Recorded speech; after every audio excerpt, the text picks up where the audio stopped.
Je ne pense pas.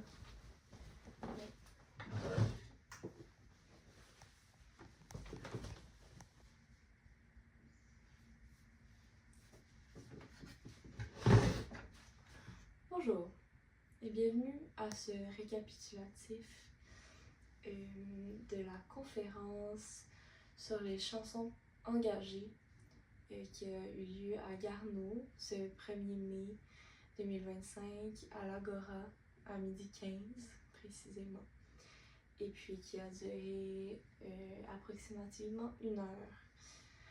Donc cette conférence avait pour but de véhiculer un corpus francophone de chansons assez populaires qui se vouaient être engagées sur le plan sociopolitique.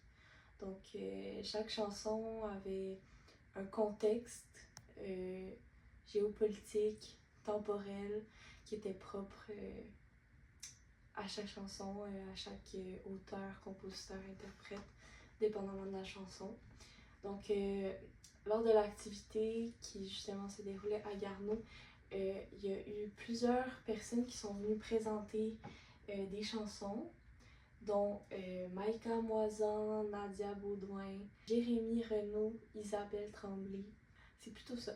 Donc, le but de cette activité était justement de présenter des chansons dont le contexte sociopolitique était pertinent, où on pouvait évoquer certaines choses chez le public. La conférence s'est déroulée de manière à allouer un temps adéquat à chaque personne pour présenter sa chanson. Personnellement, un moment fort de la conférence que j'ai apprécié particulièrement a été le passage de Maïka Moisan, une étudiante qui est venue présenter la chanson « La fin du monde est à 7 heures » de Jean Leloup.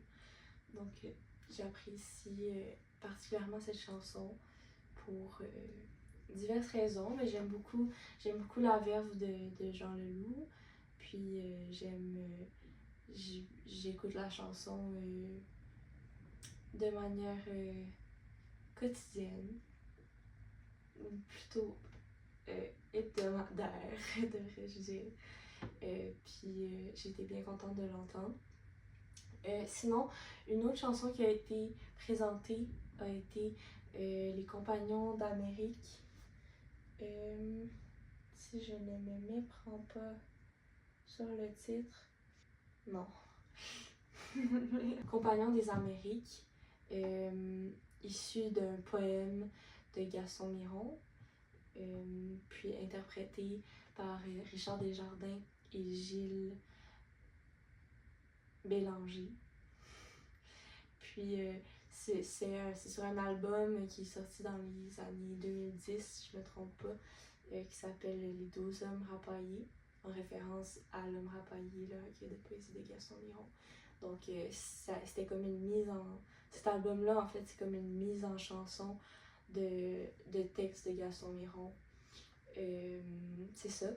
Puis j'ai bien aimé ce passage-là, en fait. Le texte de Miron fait référence beaucoup à l'époque, à son époque la plus stimulante créativement, si on veut, dans son œuvre. Donc les années 70, 60, la Révolution tranquille, tout ce qui se passe au Québec dans ces années-là qui est très effervescent. On fait référence au Québec pays. On incite justement les gens à marcher vers ce but-là d'affranchir la nation québécoise de l'entité canadienne. Aussi, à travers le texte, on comprend la réticence de Miron par rapport à l'individualisme qui est comme monté à l'époque, puis qui va malheureusement continuer à prendre de l'ampleur dans la société.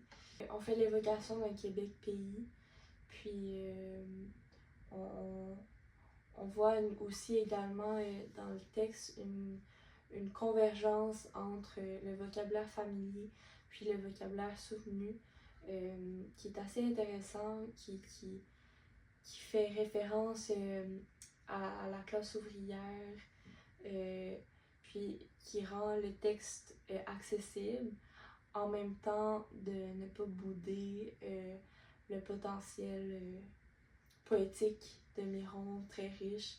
Donc c'est une harmonisation de deux registres de langage. Donc voilà. Également, plus tard, il y a deux autres poèmes qui ont été présentés qui m'ont touchée. Pas deux autres poèmes, en fait, deux autres chansons. Premièrement, La fin du monde est à 7 heures de Jean Leloup.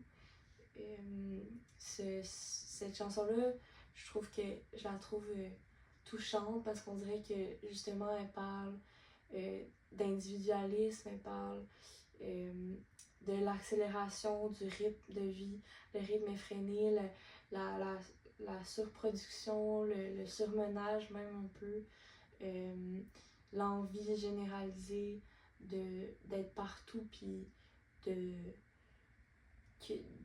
d'établir sa valeur en fait en lien avec sa productivité et tout ça.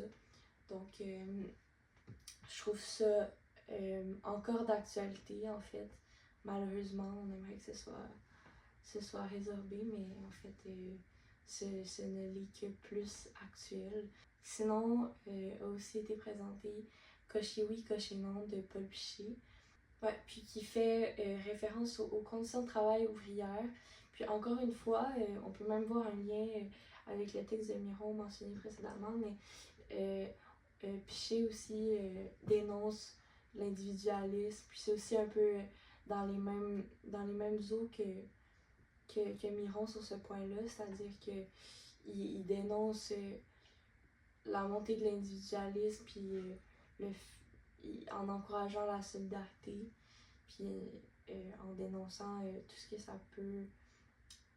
tout ce qui peut découler des tendances individualistes d'un peuple en général. Puis finalement, ben, cette chanson-là m'a touchée. Il y a une partie du texte qui dit qui fait référence au fait d'avoir terminé l'école puis de ne pas savoir quoi faire après. J'ai la citation exacte ici, c'est maintenant pour vous l'école est finie, saurez-vous ce que vous ferez de votre vie.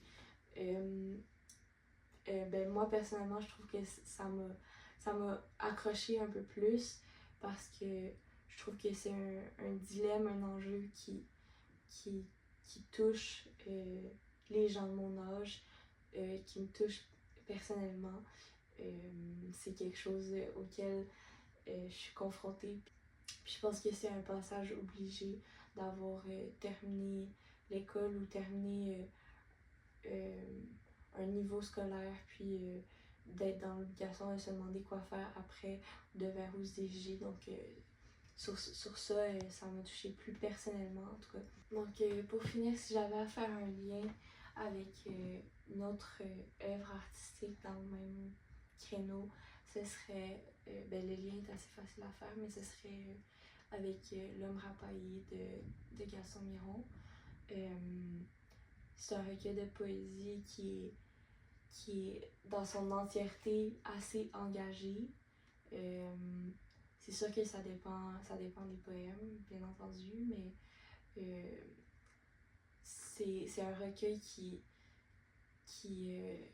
évoque beaucoup les préoccupations de son auteur, puis je pense qu'il transcende aussi un peu ses lecteurs, c'est-à-dire que les idéologies sont bien rendues sans qu'elles soient imposées aux lecteurs, mais qui demeurent quand même engagées. Donc je ferai le lien avec ça. Donc merci de votre écoute et bon été.